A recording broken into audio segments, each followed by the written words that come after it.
Welcome to our channel. నేను మీ Prashanth. ED విచారణకు హాజరైన విజయసాయిరెడ్డి అసలు ఏ కేసులో హాజరయ్యారు, సో మరి అక్కడ విచారణ ఎలా జరిగింది, ఏం జరిగింది, దీని గురించి మాట్లాడేందుకు ప్రస్తుతం మనతో పాటు సీనియర్ జర్నలిస్ట్ దుర్గా కుమార్ గారు ఉన్నారు. నమస్తే అండి. నమస్తే ప్రశాంత్, మన వీక్షకులకు కూడా. సో సార్, ఏం జరిగింది అసలు? విజయసాయిరెడ్డి హాజరయ్యారు విచారణకైతే, అసలు అక్కడ ఏం జరిగింది, ఎలా జరిగింది? ఇది ప్రశాంత్ గారు, విజయసాయి రెడ్డికి ఇదేమి కొత్త కేసులు ఏం కాదు ఇవి. ఆయన ముందు అంతకుముందు కూడా ఈడీ కేసులు ఉన్నాయి, సిబిఐ కేసులు కూడా అనేకం ఉన్నాయి. అవి దాదాపు 12 ఏళ్ల నుంచి ఏమి బయటకు కూడా రాలేదు. అంతకుముందు 16 నెలల పాటు జగన్మోహన్ రెడ్డి గారితో పాటు జైల్లో ఉన్నాడు విజయసాయి రెడ్డి. అంటే గతంలో కూడా చాలా కేసెస్ అవును, కాకపోతే ఇది కొత్త కేసు, ఆ కేసు కాదు.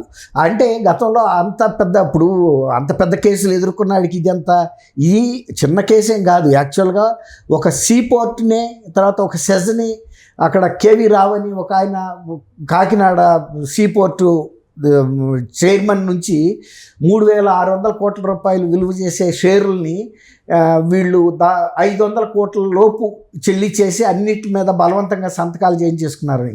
ఏంటంటే అసలు విషయం, 2019లో జగన్మోహన్ రెడ్డి ముఖ్యమంత్రి అయిన తర్వాత ఎక్కడెక్కడ లాభసాటి గల కంపెనీలు ఉన్నాయి, దానికి ఎవరు చేతిలో ఉన్నాయి, వాటన్నిటినీ లాగేసుకున్నారు బలవంతంగా. అనేక రకాలు, అంటే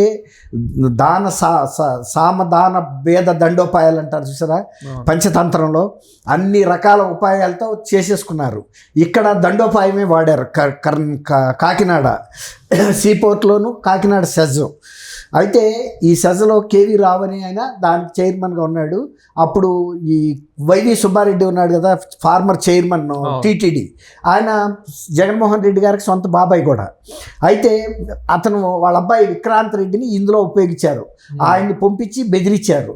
ఆయన బెదిరించి జగన్మోహన్ రెడ్డి ఇంటికే తీసుకెళ్లారు, అఫీషియల్గా తాడేపల్లి ప్యాలెస్కే తీసుకెళ్తే ఆయన మరి ఇట్లా నన్ను బలవంత పెడుతున్నారండి, నన్ను మీరు రక్షించండి అంటే, అదంతా ఏం లేదు, విక్రాంత్ రెడ్డి చెప్తే మీరు అది చేయండి అని చెప్పి చిటికేసి వెళ్ళిపోయాడు ఆయన. అంటే ఏంటి, ఆయన ఆశీస్సులు కూడా అక్కడ ఉన్నాయి. కాబట్టి ఈయన ఇంకా ఏం చేయగలుగుతాడు? ఒక ముఖ్యమంత్రి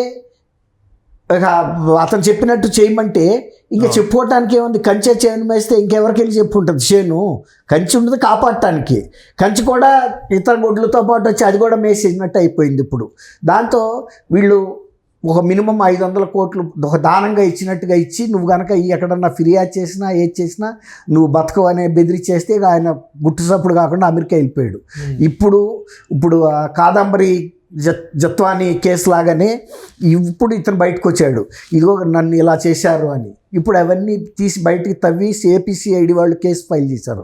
ఇది చాలా పెద్ద ఎత్తున మనీ లాండరింగ్ కూడా ఇందులో జరిగిందనే ఆరోపణ మీద ఈ కేసుని ఈడీ వాళ్ళు కూడా టేకప్ చేశారు.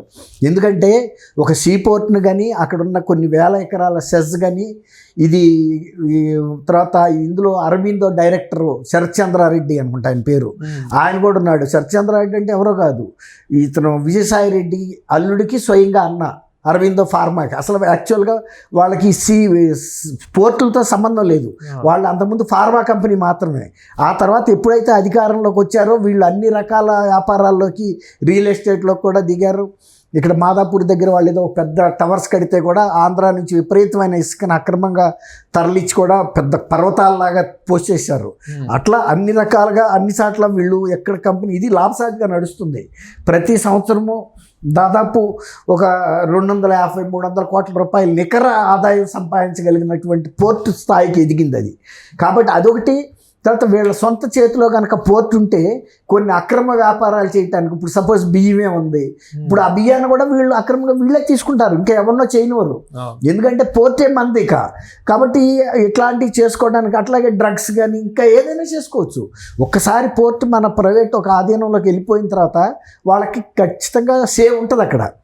అది ఇంకా ఇతర ప్రభుత్వ సంస్థలు ఉన్నా కూడా ఇప్పుడు మరి అక్రమ రేషన్ బియ్యం ఇన్ని సంవత్సరాలుగా తరలి వెళ్ళిపోతే ఇప్పుడు కదా కూటమి ప్రభుత్వం వచ్చిన తర్వాత కదా సీజ్ ద షిప్ అనే మాట వచ్చింది. అంటే గత ప్రభుత్వంలో ఇలాంటివి ఎన్ని జరిగాయో మరి. అసలు ఎందుకు పేరుని నాని ఒక మంత్రి ఆయనకు సంబంధించిన గోదాంలో బఫర్ స్టాక్ చేసిన గోదాంలో కొన్ని వేల టన్నుల బియ్యం, రేషన్ బియ్యం, అది రేషన్ బియ్యం గోదాం, అది అతను లీజ్కి ఇచ్చాడు గవర్నమెంట్కి. అది ప్రభుత్వం రేషన్ బియ్యం అందులో స్టాక్ చేస్తే అతను తన సొంత బియ్యం లాగా తరలిచ్చేసి తనే రాశాడు కదా కలెక్టర్కి, మా దగ్గర 1,95,00,000 రూపాయల బియ్యం తరలు వెళ్ళిపోయినాయి అని ఆయనకి తెలియకుండా ఎట్లా అవుతుంది? ఇంకా పైగా నా భార్య పేరుని వ్యక్తిత్వ ఆనందం చేశారని చెబుతాడు.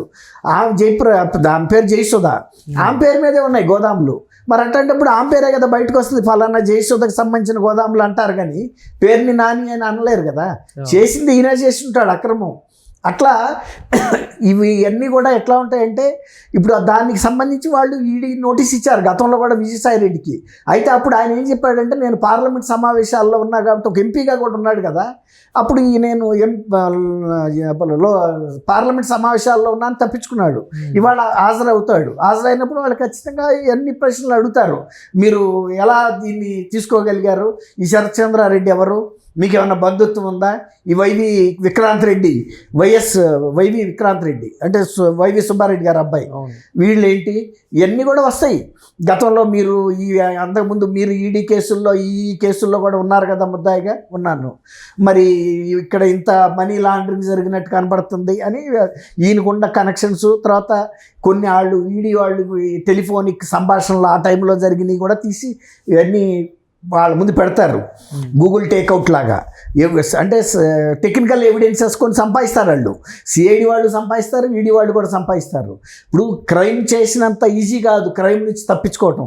ఇప్పుడు వివేకానంద రెడ్డి గారి హత్య కూడా చాలా సింపుల్గా చెప్పేశారు, ఆయన గుండె ఆగి చచ్చిపోయాడని.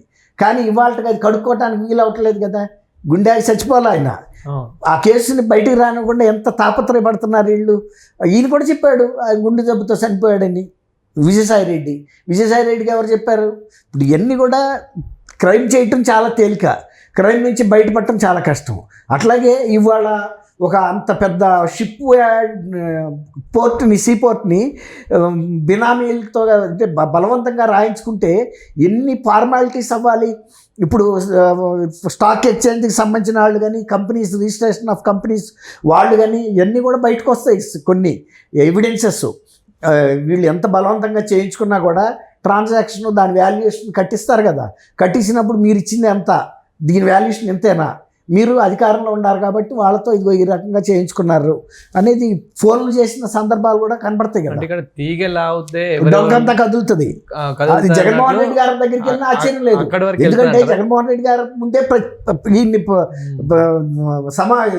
పెట్టారు, దాని ముందు సమావేశపరిచారు తీసుకెళ్ళి. అది తప్పు కదా, ఒక చీఫ్ మినిస్టర్ ఇంట్లో ఇలాంటి సెటిల్మెంట్ ఇష్యూలు అక్కడ దాకా తీసుకెళ్ళొద్దు కదా. అది నేనేది ఇప్పుడు అదన్నీ కూడా ఎవిడెన్సెస్ క్లియర్గా తెలుస్తాయి. కాబట్టి వాళ్ళు ఆయన వెళ్ళినప్పుడు వాళ్ళు గ్రిల్లింగ్గా క్వశ్చన్ చేస్తారు, కొంత సమాచారం రాబడతారు, అవసరమైతే అరెస్ట్ వారెంట్ కూడా ఇష్యూ చేస్తారు. వాళ్ళకి ప్రైమా ఫేసి ఎవిడెన్స్ దొరకకుండా. అయితే విక్రాంత్ రెడ్డి ఏం చెప్పాడంటే, నాకు ఒంట్లో బాగాలేదని ఆయన తప్పించుకుంటున్నాడు ఆరోగ్యం. మళ్ళీ వాళ్ళ రేపైనా రావాలి. ఈడీకి సమన్స్ ఇచ్చిన తర్వాత తప్పించుకోవటం అనేది అంత సాధ్యమయ్యే పని కాదు. ఇవన్నీ కూడా బయటకు వస్తాయి ఇతర అక్రమాలతో పాటు కాకినాడ సీ పోర్టుది కానీ సెజ్ విషయాల్లో. థ్యాంక్ యూ ప్రశాంత్, మన వీక్షకులకు కూడా.